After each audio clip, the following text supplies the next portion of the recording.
亡魂哀嚎，群鬼跳梁，望乡台、奈何桥、刀山火海、沿江血池。这是大多数中国人印象中的幽冥世界。人死之后，由黑白无常勾魂，牛头马面押送，便进了阴曹地府，由阎罗天子审其一生善恶功过，依因果报应之法，或拔舌抽筋，严刑责罚，罚作恶鬼畜生，或再生为人，还前世恩怨。若有积德行善之者，可得富贵荣华，乃至投生天人，受享无尽福报。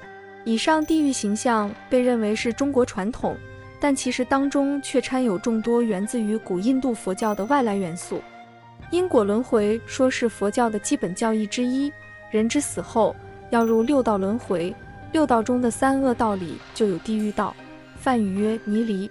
佛教教义中四法印里有诸行无常，人死是因为无常，由此具象化出了无常鬼形象。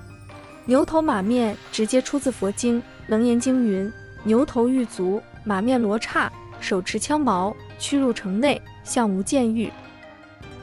19世纪初的天成文离句吠陀手抄本，阎罗王还有一个原型是佛经中的毗沙王。阎罗王者，昔为毗沙国王，经与韦陀共生王共战，兵力不足，因立誓为地狱之主。综上所述，中国民间传说中的阎罗天子，尽管形象已经基本汉化，但是祖籍还是在印度。那么，在阎王爷还没有随白马驮经进入中国以前，中国的阴间主神又是谁呢？《西游记》孙悟空赤阎王。灵魂不灭的观点在原始社会就具有了，人们相信亡者仍然具有知觉，并以另外一种形式留存在一个特殊的地方。6000年前的半坡文化，先民用陶瓮做棺，并在瓮上钻一小孔。考古专家认为，这是为了让人的灵魂从孔中流出，走向冥界。但彼时的冥界在何方？冥界主人又是谁？目前还不得而知。到了商周时代，有了文献记载，由此今人可以一窥当时人们对幽冥世界的想象。商周时的人大概认为冥界在北海中的高山之上。在《后汉书·礼仪志》中引有一段《山海经》的译文：沧海之中有硕度之山，上有大桃木，其曲翻3000里，其之间东北曰鬼门，万鬼所出入也。上有2神人，一曰神荼，一曰郁垒，主领阅万鬼。申叔、郁垒领阅万鬼，就是阴间的主神了。如果发现那个鬼为非作歹，这2位大神就会执以尾绳，而以食虎。据说桃木辟邪的典故也是出自于此，因为阴间大门是在桃枝之间。申叔、郁垒2神也是中国最早的门神，因其领阅万鬼，故将之画在桃符上，贴在门口，可以驱邪驱恶。郁垒、申叔是汉族民间信奉的2位门神。屈原所写的《招魂》里，对于阴间和阴间之主又有另外一番描述：魂兮归来，君无下子幽都歇。吐蕃9曰：其脚一歇。敦眉血母，竹人披披歇。参目虎首，其身若牛蝎。屈原笔下的阴间幽都，不在海岛高山之上，而在地下。幽都，地下后土所制也，地下幽冥，故称幽都。吐蕃是主管幽都的神，吐蕃，后土之侯伯也。这个吐蕃的形象如何呢？吐蕃，其脚夷夷，长着尖锐的角；敦眉血母，广肩后背，长着长长的指甲；虎头虎脑，身形如牛。在曾侯乙的棺木上就画着吐蕃的肖像，面色狰狞，手持长戈。一直到秦汉时期，在墓葬中有买地券，还有提及向后土之主吐蕃买地。幽都在地下，地下的泉水，所谓黄泉，自然也被用以指代冥界。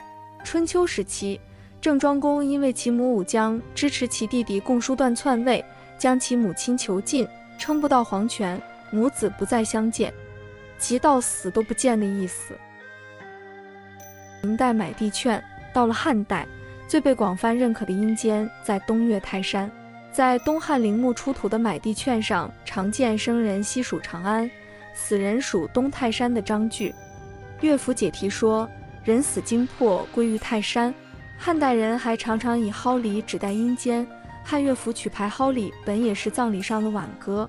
唐代颜师古注《汉书》，蒿里，死人礼也。而这蒿里，据最广泛流行的看法，即为泰山下的一小山，总之也为泰山山脉的一部分。泰山是亡魂归附之处，那么泰山山神即是冥界主人了。汉人所谓泰山府君是也。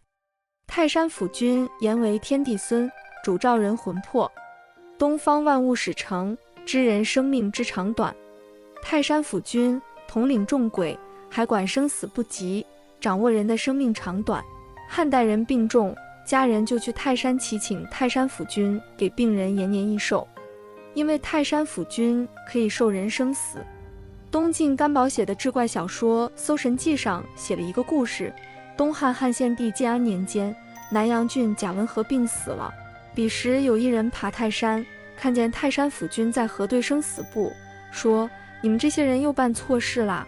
我要抓的是别的郡的文和，不是这个贾文和，赶紧把他放回去。”不久，贾文和就死而复生。清代版本《搜神记》内页，《搜神记》是一部记录古代民间传说中神奇怪异故事的小说集，作者是东晋的史学家干宝。幽冥世界其实是生人世界的复刻。泰山府君统御众鬼，有着一整套行政体系，这套体系同汉代的行政体系基本一致，有浑门亭长、末上有角主目御吏、丘城木伯、种城种令。亭长、有角、御吏、城、令都是汉代的职官。还有地下2000担，指的是阴间的太守，因为汉代的郡太守的俸禄就是2000担。这些阴间的官名常常见于出土的告地券。所谓的告地券是仿造杨氏政府机关介绍信的写的公文，刻在石或砖瓦上，埋在墓里。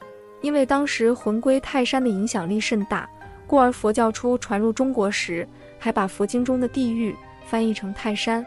安息国僧人安世高翻译的《佛说善恶分别所起经》中说，死者死后，魂魄入泰山地狱中，泰山地狱中烤制数千万毒，随所作受罪。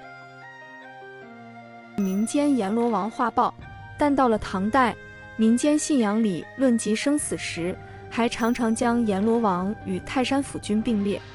在敦煌出土的祈愿文书里，还有上位一切诸佛、诸大菩萨、摩诃萨及泰山府君、阎罗王、五道大神的句子。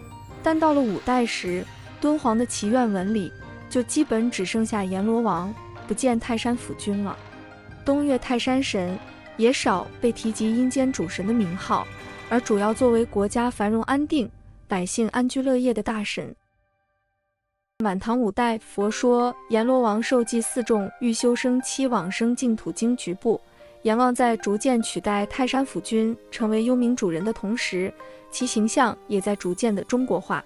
晚唐中土开始流行一部经书《佛说十王经》，一个阎王变成了10殿阎王，且把阎王称之为天子，而且其中除了第5殿阎罗王外，其他的9王、秦广王、楚江王、宋帝王、武官王、变成王、泰山王、平等王、都市王、转轮王都是彻底的中国神话人物。五代时壁画上的阎王形象已经是头戴冕旒，身穿绯色交领大袍，和晚唐藩王形象相差无几。到了宋代以后，因为清官包拯的形象深入人心，和神话中的阎王一样大公无私，关节不到，有阎罗包老。民间开始流传包公化身变成阎王的传说，头戴斩角幞头，穿圆领官服，又成了阎王爷装束。可以说，后世民间信仰中的阎王是中外文化交融的产物。